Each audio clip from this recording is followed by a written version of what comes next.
दर्शकबिन सम्पूर्णलाई शुभ बिहान गुड मर्निङ सन्चै आराम हुनुहुन्छ होला सायद। के छ खबर? मेरो नाम अमर सिंह थापा मगर। म अहिले हाल दुबई आबुधाबी अहिले मुसाफा बन्यासमा हाम्रो यसरी काम हुँदैछ। हेर्नुस्, यो साइट भनेको ट्रोजन कम्पनीको साइट हो। यो सबै घर देख्न सक्नुहुन्छ। यो सबै घर देख्न सक्नुहुन्छ। यो सबै घर बनाएको सबै यो ट्रोजन कम्पनीले हो। यो ट्रोजन कम्पनीको साइट हो।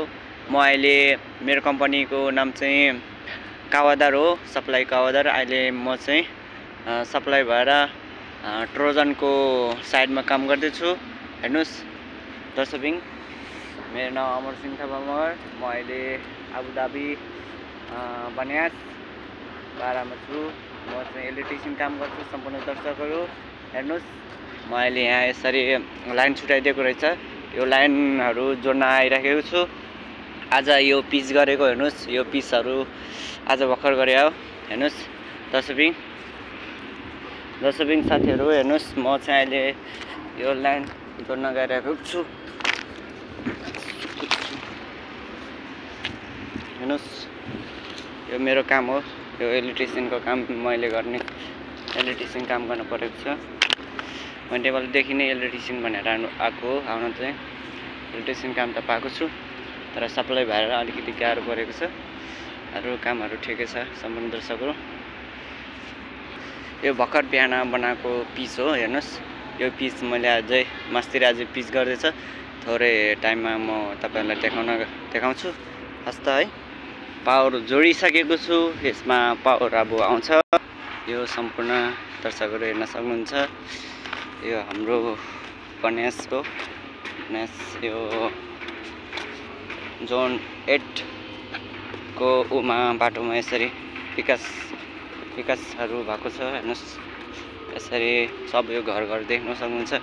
यो ट्रोजन कम्पनीले बनाएको।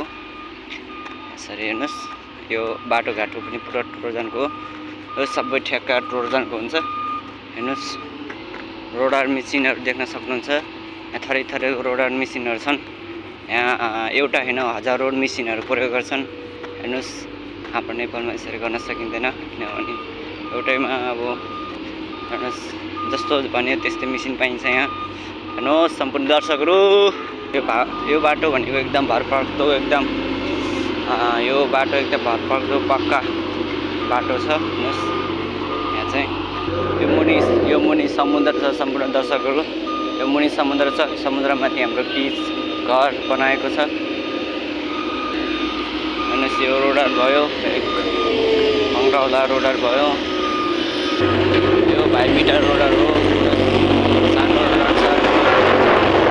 मेरो सम्पूर्ण नेपाली दाजुभाइ सम्पूर्णहरू काम गर्दैछ। यस्तो घाममा काम एकदम लागेको छ, घामले पोलेको छ। सम्पूर्ण दर्शकहरू हेर्नुहोस्, यसको विषयमा के भन्न चाहनुहुन्छ जनताहरूले?